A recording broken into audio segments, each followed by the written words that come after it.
You wake up. It's morning. The room is quiet. The birds are singing. But your body feels like it was dragged through a war zone. You slept for 7, maybe 8 hours. Yet you're exhausted. Again. You tell yourself it's normal. I'm just getting old. But what if that's not the truth? What if this fatigue, this silent exhaustion, is a symptom? What if there are hidden habits quietly killing your energy, your clarity, and your will to live, and no doctor has warned you? Let me be brutally honest. After 60, your body stops forgiving your mistakes. And if you don't catch these habits early, you could be accelerating your own decline. Today we uncover 4 silent saboteurs of your vitality. 1. The fake rest trap. You lie down. The room is dark. The clock ticks. But inside your mind, it's chaos. You're thinking about what your daughter said last week. You're replaying that doctor's visit. You're wondering if the world is just moving on without you.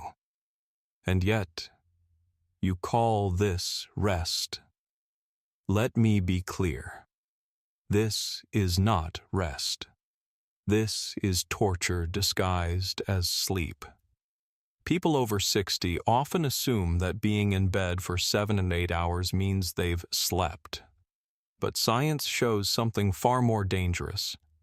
Your body might be still, but if your brain is active, you are not restoring anything. This is what experts call non-restorative sleep. It's one of the most common, least diagnosed causes of chronic fatigue in older adults. And the longer it goes unnoticed, the more it steals from you. Your memory, your balance, your emotional stability, and even your immune system. Why is this happening? Because your brain is overstimulated before bed, and you don't even realize it. Watching the news, doom scrolling through headlines, replaying life regrets, all of it spikes cortisol, the stress hormone that literally blocks your brain from entering deep sleep cycles. And REM sleep is not optional. It's where emotional regulation, memory processing, and physical repair happen. Without it, your body starts breaking down, quietly, subtly, and then all at once. Margaret, 68, used to doze off to crime shows every night. "It helps me sleep," she said, but she couldn't explain her constant exhaustion. It wasn't until her doctor showed her the effects of cognitive arousal on her sleep quality that she made the change. Here's your fix. Shut off all screens 90 minutes before bed. Dim your lights. Avoid the news. Replace the noise with stillness, a book, light stretching, or calm music. Your brain needs silence, not sleep, real silence. That's where healing begins. 2. The nice person disease. You've been told your whole life to be polite, to keep the peace, to avoid conflict. You became the glue in the family, the one who sacrifices, who listens, who never complains. But now, at 60 plus, you're exhausted, and you don't understand why. Let me tell you the truth, no one else will. Being nice is draining the life out of you. Psychologists call it chronic emotional suppression. It's when you bottle up your frustrations, your sadness, your anger, because expressing them feels wrong or selfish. But here's what actually happens. Every time you silence yourself to protect others, you harm yourself. Your nervous system stays on high alert. Your stress hormones, especially cortisol, stay elevated. And over time, this slow, invisible stress eats away at your energy, your sleep, and your emotional resilience. After 60, the body loses its flexibility. What you could handle in your 40s now becomes a weight. The emotional burden gets heavier. The fatigue gets deeper. George, 72, was loved by everyone. Never raised his voice. Always helped his kids, even when they took advantage of his time and money. But inside, he was crumbling. When he finally broke down in his doctor's office, the diagnosis wasn't physical. It was emotional exhaustion. He said, "I'm tired of being the strong one. I just want someone to ask me how I feel." Let this be your wake-up call.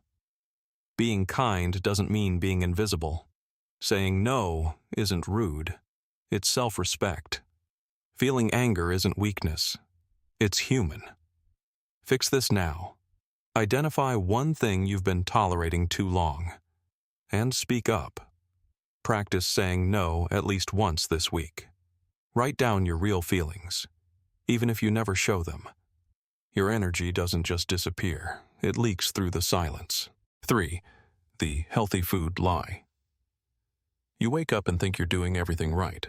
A glass of orange juice, some granola or whole wheat toast, maybe a fruit smoothie. You believe you're starting the day healthy, but a few hours later, you're dizzy, unfocused, irritated, exhausted. This isn't just getting older. It's a blood sugar crash, and it's happening because you've been lied to about what healthy food really is. Let's break the myth. Many so-called healthy breakfasts are loaded with sugar, even the natural kind. And here's the hard truth. After 60, your body becomes far more sensitive to insulin.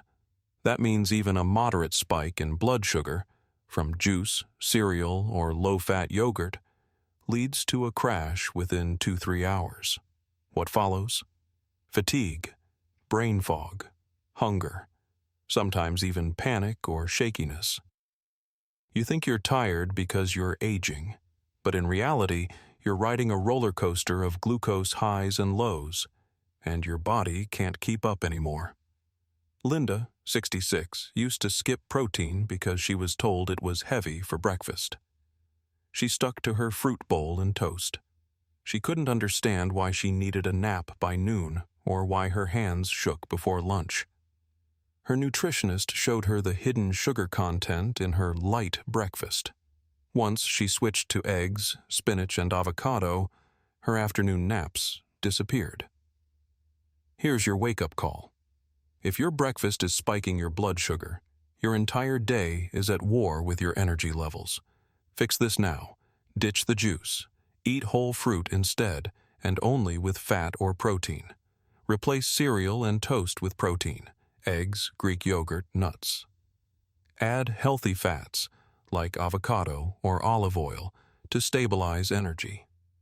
Food is either your fuel or your sabotage. After 60, you can't afford to guess which one.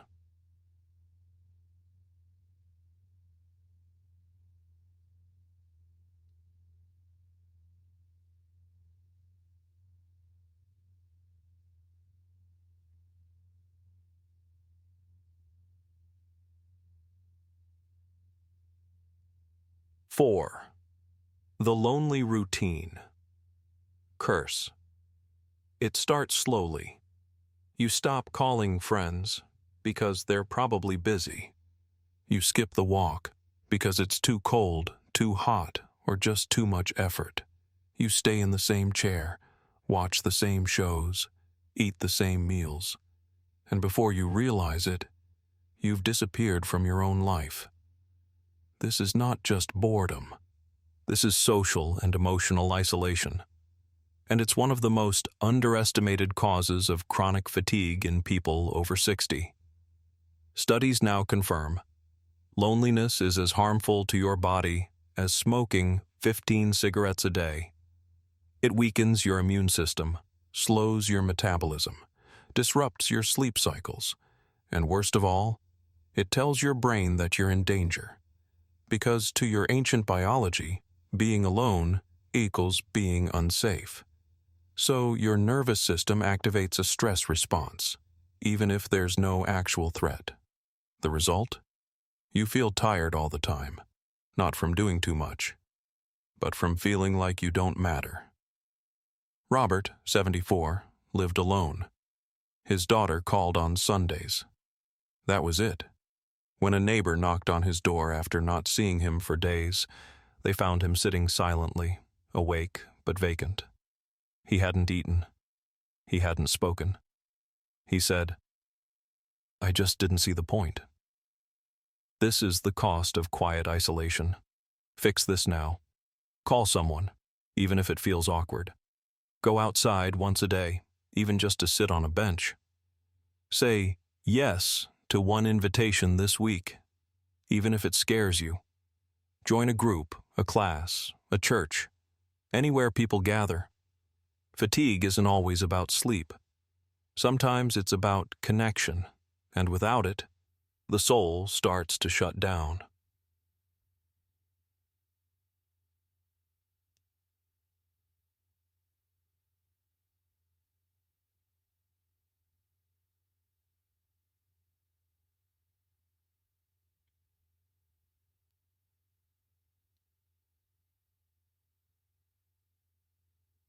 If you're always waking up tired, don't blame your age.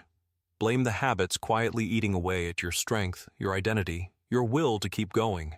You are not broken, but you might be silently slipping, and no one is coming to fix it for you.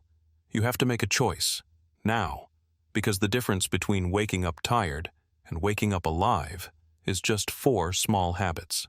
Change them before it's too late.